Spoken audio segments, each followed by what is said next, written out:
आज हमारे साथ में हैं फिक्की फॉलो की नई चेयरपर्सन रिमी शेखावत जी, जो आज एक बहुत बड़ा इवेंट था जिसमें ट्विंकल खन्ना जो अपने ज़माने की बहुत बड़ी स्टार रही हुई है, उनसे हम बात करेंगे क्योंकि महिलाओं का प्रोग्राम था और महिलाएं ही इसमें सबसे ज़्यादा सहभागिता निभाई है। रिमी जी, सबसे पहले तो आपको बधाई हो क्या फिक्की की, क्योंकि महिलाओं का प्रोग्राम था और महिलाएं सबसे बढ़ चढ़ के हिस्सा लिया है। क्या क्योंकि आप भी महिला ही हैं, महिलाओं के लिए क्या आगे फिक्की करेगा? हाँ, मैंने आपको जैसे बताया कि महिलाओं के लिए हमने 3 धुरी तय करी है। एक सबसे पहली चीज़ तो है हेल्थ, उसी के लिए हम लोगों ने अभी मेमो बस लॉन्च करी है जो कि door to door breast cancer और सर्वाइकल कैंसर स्क्रीनिंग करेंगे। हमारा मेन मास ये कि जो एक महामारी बन गई है उसे हम अर्ली स्टेज पे डिटेक्ट करें और उनको गाइड करें टू द ट्रीटमेंट सेंटर्स। इसी के साथ में हम लोग एक बहुत अच्छी वेलनेस कॉन्क्लेव, सिर्फ वो मेडिकल ही नहीं है, जिसमें आयुष मंत्रालय भी हमारे साथ में, मेंटल, इमोशनल, स्पिरिचुअल सब तरह की वेलनेस हम लोग कर रहे हैं। ये तो हुआ हेल्थ।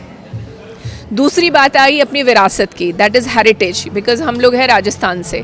तो राजस्थान की इतनी खूबसूरत, आप ये देखिए कि इंद्रधनुषी संस्कृति है कि हर एस्पेक्ट को हम लोग शोकेस करना चाहते हैं। और जो हमारे आर्टिजन्स हैं, हर एक आप देखेंगे संभाग में, बाड़मेर की एक अपनी कला है, हर एरिया, जैसे आप मान लीजिए पाली सिरोही वहाँ गए तो वहाँ की अलग है, जयपुर की एक अपनी जयपुरी जूती और कई सारी चीज़ें हैं। तो उस चीज़ को बढ़ावा देना, लाइवलीहुड और स्किलिंग करना, और फाइनल एम ये है कि उनको वहाँ पे लास्टली कुछ पैसा मिले, फाइनेंशियली इंडिपेंडेंस हो।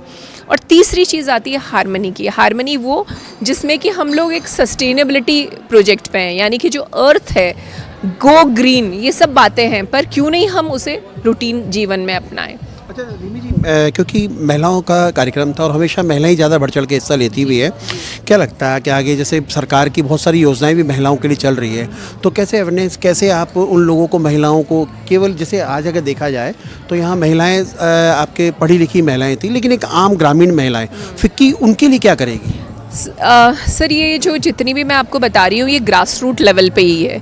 आज जो शहर में है, अगर उन्हें कोई प्रॉब्लम है तो आज की तारीख में बहुत अच्छे अच्छे डायग्नोस्टिक सेंटर्स, हॉस्पिटल्स खुले हुए हैं।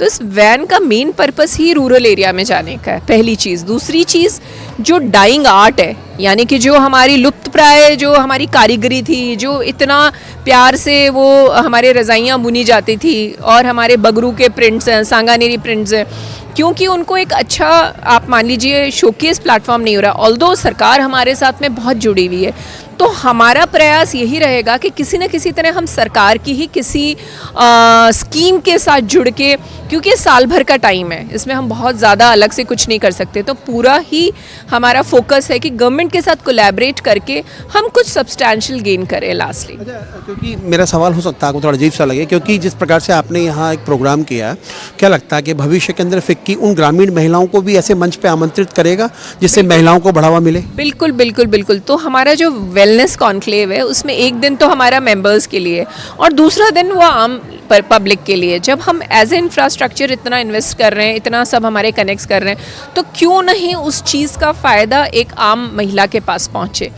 तो डेफिनेटली यही चीज़ हम लोग अपने मुहिम के साथ में है कि दोनों तरफा हम लोग सक्षम हैं। अगर हम हमारे से नीचे तबके के लोगों को किसी भी तरह से सक्षम बनाती हैं, तो I think this is the only success story which we can create. एक मेरा बिल्कुल लास्ट सवाल है, क्योंकि महिलाएं, जैसे कि आपने स्वास्थ्य से संबंधित बात की है, महिलाएं अभी भी जैसे कहते हैं कि महामारी जब आती है पीरियड के टाइम पे तो शर्माती है बहुत ज़्यादा। उनको अवेयरनेस करने के लिए, गांव की महिलाओं को अवेयरनेस करने के लिए क्या, क्योंकि अक्षय कुमार फिल्म भी बना चुके पैडमैन, तो उसके लिए फिक्की का कोई विशेष कदम उठाएगी? देखिए, सैनिटरी नैपकिन वेंडिंग मशीन हम लोग लगा ही रहे हैं, साथ ही में इंसिनरेटर्स जो कि उसको डिकम्पोज करें ताकि प्रदूषण नहीं बढ़े, ये कर रहे हैं। इसके अलावा एनीमिया एक ऐसी कारक है कि ग्रामीण महिलाओं में खून की कमी बहुत आम चीज़ है, और सरकार भरपूर आयरन की टैबलेट्स बांट रही है, पर कोई अवेयरनेस नहीं है। तो एक सिंपल सा टेस्ट है जिससे हमें हीमोग्लोबिन का पता चलता है, और उसी से हम लोग उनको करेंगे। तीसरी चीज़ जो ये हाइजीन है, यानी कि मेंस्ट्रुअल हाइजीन है, उसकी अवेयरनेस के लिए, और इवन सर्वाइकल कैंसर वैक्सीनेशन का जो टीकाकरण, अभी हमारे पास इंडियन वैक्सीन आ गया, जो पहले एक डोज 7,500 की पड़ती थी, अब वो तीनों डोज ही 7.5 की हो रही है। कोशिश हम कर रहे हैं कि किसी न किसी तरह से हम महिलाओं को हम अवेयर करें ताकि वो इन सब चीज़ों से बचें, और बाकी जगह जगह हम लोग महिलाओं को थोड़ा जागरूक करने के लिए, उनके जो अधिकार हैं उसको जागरूक करने के लिए कि आपके लिए लाइवलीहुड और फाइनेंशियल इंडिपेंडेंस आपका अधिकार है। बिल्कुल, बहुत छोटा सा सवाल ये है, क्योंकि आज मंच पे आपने एक बहुत बेहतरीन अभिनेत्री को बुलाया, आगे भविष्य में भी महिलाओं को जागरूक करने के लिए क्या इंडिया की टॉप डॉक्टर्स को भी आप इनवाइट करेंगे? बिल्कुल बिल्कुल बिल्कुल बिल्कुल। वेलनेस कॉन्क्लेव के अंदर हमारा पूरा प्लान है कि डॉक्टर त्रेहान है, डॉक्टर शिव सरीन है, डॉक्टर जमुना पाई है, जो एक से एक जो है जिन्होंने वो अपने अपने एरिया में पायनियर है, बिल्कुल बुलाने की कोशिश करें।